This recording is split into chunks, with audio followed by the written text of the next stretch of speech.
Bienvenue dans un nouvel épisode de Soluble. Aujourd'hui, je souhaite médiatiser une manière de mieux inclure les personnes handicapées au monde du travail. En clair, qu'elles puissent en avoir un plus facilement. Bonjour Nathalie Barrault. Bonjour Simon. Tu es la directrice des ressources humaines de STD Pro. C'est une entreprise adaptée qui est située dans les quartiers nord de Marseille, dans le sud de la France. Tu nous diras justement ce qu'est une entreprise adaptée. Et on va parler d'une nouvelle forme de contrat de travail à durée déterminée. Il s'appelle le CDD Tremplin. Tu nous diras tout sur cette approche, une approche dont vous vous êtes saisi. On va aussi faire le point sur les préjugés et discriminations qui pèsent encore, hélas, sur le handicap dans le monde du travail. Mais d'abord, tu t'en doutes, on est toujours très curieux ici et on veut toujours en savoir un peu plus sur le parcours de notre invité. Est-ce que tu peux te présenter en quelques mots ? Tu faisais quoi avant d'être directrice des ressources humaines dans cette société ? Alors moi, j'ai un parcours qui est un peu, vague. Voilà. Moi, au départ, j'ai une formation scientifique. J'ai un doctorat en neurophysiologie. Après, j'ai tenu une boutique de vêtements. Après, j'ai donné des cours de soutien scolaire pour des enfants en difficulté. Et quand mon mari a quitté son entreprise, parce qu'il travaillait dans un grand groupe de photocopieurs, nous avons décidé de co-créer une nouvelle entreprise et de la faire sous la forme d'entreprise adaptée. Un parcours, j'allais dire atypique, c'est pas vraiment le cas, mais en tout cas varié, riche de nombreuses expériences et un parcours engagé vers l'entrepreneuriat, j'entends, en famille. Alors, on va parler de cet engagement. Alors, je précise que c'est, comme je le disais, c'est une entreprise et pas une association, et on va voir en quoi ça a son importance parce que tous les acteurs du monde du travail ont leur rôle à jouer. Alors, parlons d'inclusion.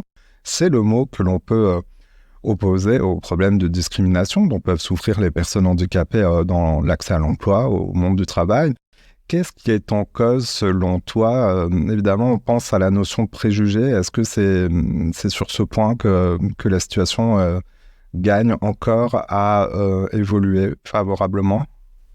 Alors, plus que de préjugés, je parlerai de biais cognitifs. Parce que préjugés, c'est un côté un peu négatif. En fait, de nombreuses entreprises sont bien conscientes que l'inclusion va être une richesse, mais en fait, il reste encore une méconnaissance du handicap. Parce que je pense qu'on n'est pas souvent confronté au handicap, d'autant quand il est invisible, ça se voit pas. Donc on n'identifie pas la personne comme étant en situation de handicap. Donc je pense que c'est plus des biais, des choses qu'on en a la tête ou on s'est construit avec. Avant de se parler, je consultais des informations, je recherchais des chiffres évidemment, et je lisais le baromètre de l'AGFIP, un baromètre réalisé par l'IFOP. C'est le 6e dont je parle, intitulé sur la perception de l'emploi des personnes handicapées. Et il faut reconnaître qu'en 2023, selon ce baromètre, 54% des employeurs se disaient prêts à embaucher une personne handicapée, mais l'indicateur était en baisse de 8 points par rapport à 2022. Est-ce que tu observes sur le terrain un reflux peut-être de la volonté ou des possibilités d'embaucher des personnes handicapées du côté des entreprises ? Dans notre cas, non, on n'est pas confronté à ça. On est confronté à une vraie envie, mais cette envie, elle est confrontée aussi à des difficultés. Force est de constater que pour l'entreprise que je vais qualifier d'ordinaire, c'est-à-dire recruter une personne en situation de handicap est compliqué parce que ça demande du temps, parce que ça demande de changer un peu, son mode de recrutement, la manière de faire du sourcing, et en fait, les entreprises manquent de temps. D'où notre message, c'est d'interpeller les entreprises adaptées qui ont une vraie compétence là-dedans, pour les aider, pour servir de facilitateur à l'inclusion en entreprise. On va détailler tout cela, en effet. Alors, côté bonne nouvelle, et il faut bien appuyer sur ce point quand même, les 5 années entre 2017 et 2022 ont marqué une baisse significative du taux de chômage des personnes en situation de handicap en France. Donc, pour information, ce chiffre a baissé de 6 points et il reste quand même ce taux de chômage le double de celui de la population active. Vous avez donc bien compris de quoi on est en train de parler dans cet épisode. Après, ces questions introductives, c'est la question de l'accès à l'emploi, de la lutte contre le chômage, de l'inclusion, et c'est dans ce contexte que la France a généralisé un dispositif que ton entreprise a expérimenté. Cela s'appelle donc le CDD tremplin. Peux-tu nous expliquer ce que c'est? C'est une façon d'enclencher les choses. Comment ça marche? Alors, tout à fait. En fait, il y a peut-être une explication à ce taux un peu élevé. C'est que les personnes en situation de handicap, comment dire, elles ont eu un accident de vie. Donc, un parcours professionnel, une carrière professionnelle, un accident de vie qui fait qu'elles ne peuvent plus faire le métier qu'elles faisaient avant. D'où un besoin de se réinventer et de reconstruire un nouveau parcours professionnel. C'est peut-être là la difficulté. C'est-à-dire qu'ils peuvent, ils peuvent s'appuyer sur ce qu'on appelle des compétences transférables, mais plus forcément sur le métier où ils étaient experts avant. Et c'est peut-être ça la difficulté. Et le CDD tremplin, pour en revenir au parcours, permet cet accompagnement dans la reconversion à un nouveau métier. C'est une entreprise recruteuse qui passe par l'intermédiaire d'une autre entreprise, une entreprise adaptée. C'est ce que vous êtes notamment, et d'abord. Et c'est une façon d'enclencher les choses, je disais. C'est-à-dire que on est dans la réinvention de son parcours avec un accompagnement. On n'est pas propulsé dans un nouveau poste comme ça. Tout à fait. C'est-à-dire que qu'est-ce qu'on fait? On va voir une entreprise partenaire qui nous fait part d'un besoin en recrutement, donc d'un besoin en compétences. À partir de là, nous, on crée une fiche de poste, etc. On va créer tout un parcours de formation pour que ça colle à la demande. À partir de là, nous, on s'occupe du sourcing, de la formation à la fois théorique, de la formation métier, parce qu'on va faire une formation très pratico-pratique, pour être au plus près de la demande du partenaire. On va les tester en situation de travail. Et après, si le partenaire qui a testé, j'appelle ça de longues fiançailles pendant 1 an, entre 4 et 24 mois, le collaborateur, après se dit, pourquoi ne pas le recruter puisqu'il correspond exactement à mes besoins. Handicap moteur, mental, sensoriel ou psychique, les types de handicap sont multiples. Et tu le disais, le handicap peut survenir évidemment suite à un accident de la vie, un accident de santé. Mais c'est la compétence de la personne qui devrait pouvoir compter dans l'accès à un poste spécifique. Avec le CDD tremplin, quels sont les critères du côté du salarié, du travailleur? Est-ce qu'il y a des critères spécifiques pour pouvoir bénéficier de ce type de contrat de travail? Alors, pour le coup, l'État a ouvert très largement les conditions d'accessibilité. En fait, il faut avoir une RQTH et être sans emploi. RQTH, est-ce que tu peux nous détailler? C'est une reconnaissance de travailleurs handicapés, voilà, qui est fait auprès de la MDPH, la maison qui gère l'emploi des personnes en situation de handicap. À force de se servir des acronymes, on ne sait plus trop ce que ça recouvre. Et donc, voilà, il faut juste bénéficier d'une RQTH pour pouvoir intégrer le parcours de CDD tremplin. CDD tremplin, donc durée déterminée, 4 mois minimum, renouvelable jusqu'à 24 mois. Quand on parle de travail, évidemment, on s'intéresse à la question des revenus. Est-ce que ce type de contrat a un impact sur le niveau des salaires? Est-ce que ce sont des temps pleins, des temps partiels? Le plus souvent, ce sont des temps pleins, puisque le but quand même, c'est de réintégrer l'entreprise ordinaire. De toute façon, le CDD tremplin, on ne peut pas faire de contrat de moins de 20 heures hebdomadaires. Donc, la plupart du temps, en fait, ça demande assez peu d'aménagement en termes de temps, etc. Donc, je veux dire, les personnes qui s'inscrivent dans les parcours sont des personnes qui sont en capacité de travailler 35 heures, un contrat classique. Concernant le handicap, en fait, nous, en tant qu'entreprise adaptée, on ne connaît pas le handicap des salariés que l'on va recruter. Donc, c'est à nous de décrire les postes et le projet de manière très exhaustive pour qu'ils sachent eux-mêmes s'ils sont en capacité de s'y inscrire ou pas. Donc, ce que ça leur apporte, eux, c'est un vrai temps de formation, ce que souvent l'entreprise partenaire n'a pas le temps de faire. On parle souvent entre 300 heures et 400 heures de formation pour les accompagner dans leur montée en compétence sur un nouveau métier. Alors, je le disais dans l'introduction, STD Pro est une société adaptée. Tu es la directrice des ressources humaines. C'est un véritable choix, concrètement, d'être une entreprise adaptée. Cela signifie quoi, s'il te plaît?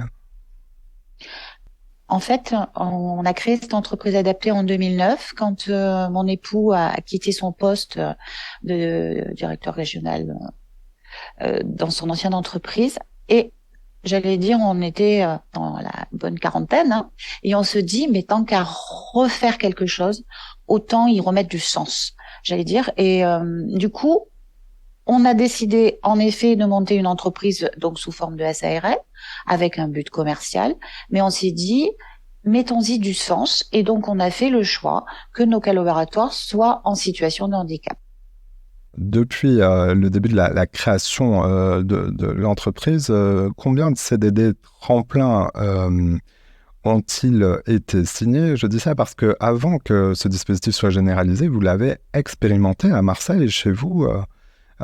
Quels sont les résultats que vous avez pu obtenir? Parce qu'on pense notamment à l'après-CDD pour ces travailleurs.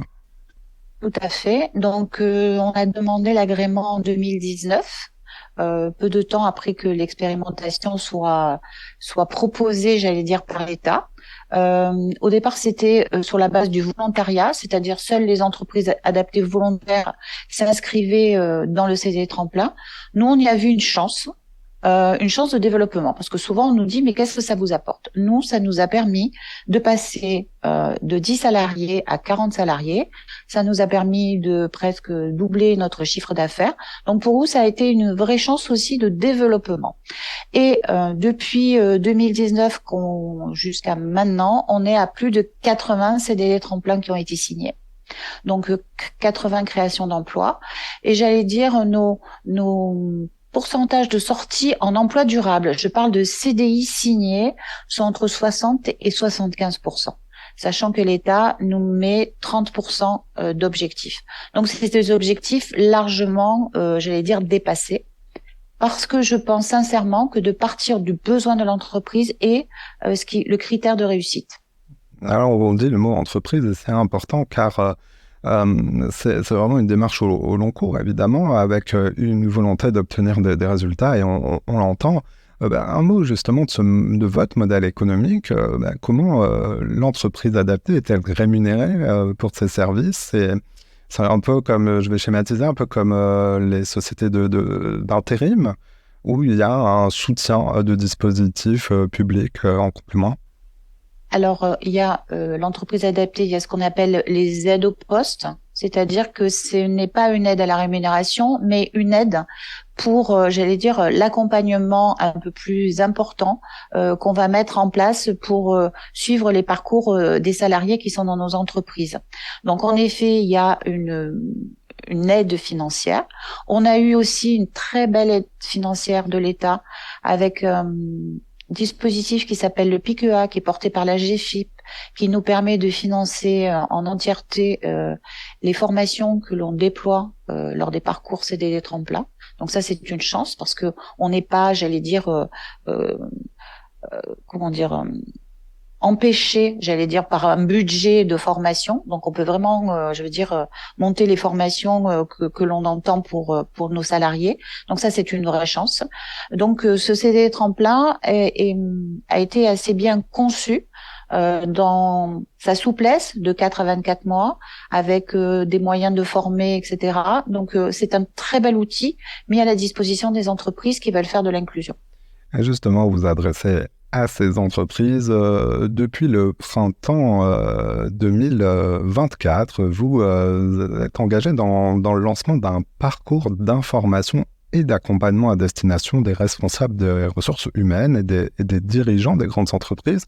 Tu nous disais au début de l'épisode que tu parlais de la notion de biais cognitif davantage que des préjugés. Comment allez-vous vous adresser spécifiquement dans le cadre de ce parcours aux employeurs, aux responsables de recrutement? Alors en fait, il va y avoir 5 séquences euh, ou 6. Ça va dépendre, j'allais dire, de l'engouement que l'on va rencontrer par rapport à ce projet. Donc il va y avoir 3 ateliers où il va y avoir des intervenants, j'allais dire, des pointures. Voilà. Le premier qui est le 21 mars, qui est Pierre Mézel. Qui va témoigner pendant toute une journée de son expérience de navigateur et de l'équipage qu'il a monté, un équipage très atypique qu'on qu'on qu'on avait qualifié de bras cassés avec des personnes en situation de handicap sur le bateau, etc., pour une belle course, je crois, sans me tromper, qui était la route du Rhum. Donc, il va nous expliquer pendant toute la journée la richesse que ça a été plutôt qu'un handicap d'avoir ces personnes-là sur le bateau. Donc, il va vraiment nous faire changer notre manière de réfléchir et de voir le handicap. Il va y avoir d'autres intervenants qui vont travailler sur le sourcing, sur les biais cognitifs qu'on peut avoir encore, des réflexes qu'on a qui ne sont pas adaptés, j'allais dire, vis-à-vis des personnes en situation de handicap. Et il va y avoir ce qu'on appelle des ateliers où on va travailler en intelligence collective, où en fait on va essayer de mettre des entreprises intéressées par un parcours d'inclusion autour de la table, et on va discuter et on va monter avec eux tout un projet pour qu'in fine, fin 2024, ils aient clé en main un parcours qui leur permette d'inclure des personnes en situation de handicap dans leur structure. L'inclusion et la démonstration par exemple, par l'expérience. Vous avez fait cette expérience dans votre société, donc depuis sa création, il n'y a pas de frontières, évidemment, j'imagine, entre les types de collaborateurs chez vous. Tout le monde est inclus de la même manière, mais concrètement, est-ce que cela se retrouve dans l'organisation de votre entreprise, l'absence de barrières? Tout à fait. Alors souvent on nous dit quels sont vos critères de recrutement, des hommes, des femmes. Alors nous c'est quel que soit, j'allais dire, l'âge, vous pouvez vous inscrire un parcours CD tremplin à 60 ans. Je veux dire, on n'a pas de critères de sélection, absolument pas. C'est-à-dire que tous ceux qui ont envie de s'engager dans ce parcours en tant que salariés peuvent le faire, donc aucun critère. Et chez nous, on a fait le choix aussi de faire monter en compétences des salariés qui au départ sont arrivés chez nous sur des postes de formateurs, de managers, de chargés de projet, de responsables qualité. Et donc en fait, pour démontrer que en fait, quand les entreprises nous font part de besoins en compétences, il faut qu'elles soient, ambitieuses. C'est-à-dire qu'elles ne se réfrènent pas en se disant « Ah non, ce poste-là, certainement, il ne pourra pas être occupé par une personne en situation de handicap. » Eh ben si, je veux dire, tous les postes peuvent être occupés. Donc, il faut vraiment réfléchir avant tout un besoin de compétences. Et après que la personne, elle soit handicapée ou pas, j'allais dire, c'est pas un sujet. Ce que vous engagez, c'est de la compétence. On parlait tout à l'heure des chiffres du chômage. Alors évidemment, les personnes qui nous écoutent vont se montrer intéressées par cet épisode. Est-il possible de vous adresser des candidatures ou cela se passe par un autre circuit plus spécifique? Alors en fait, les circuits sont très vastes. On travaille avec ce qu'on appelle le SPE, le service pour l'emploi, c'est-à-dire Cap Emploi, France Travail maintenant, Cap Emploi. On travaille avec ce qu'on appelle des CRP. En fait, voilà, notre sourcing se fait avec différentes acteurs, et on peut bien évidemment faire aussi, j'allais dire, des candidatures spontanées sans aucun problème. STD Pro, donc je mets toutes les informations dans la description de cet épisode. Tu es la directrice des ressources humaines de cette entreprise basée à Marseille, Nathalie Barraud. Merci d'être passée dans Soluble et bon vent donc à la poursuite de ces CDD tremplins et de ce parcours à destination des entreprises de ta région dans le sud. Merci beaucoup Simon. Voilà. C'est la fin de cet épisode. Si vous l'avez aimé, notez-le, partagez-le et parlez-en autour de vous. Vous pouvez aussi nous retrouver sur notre site internet csoluble.media. À bientôt.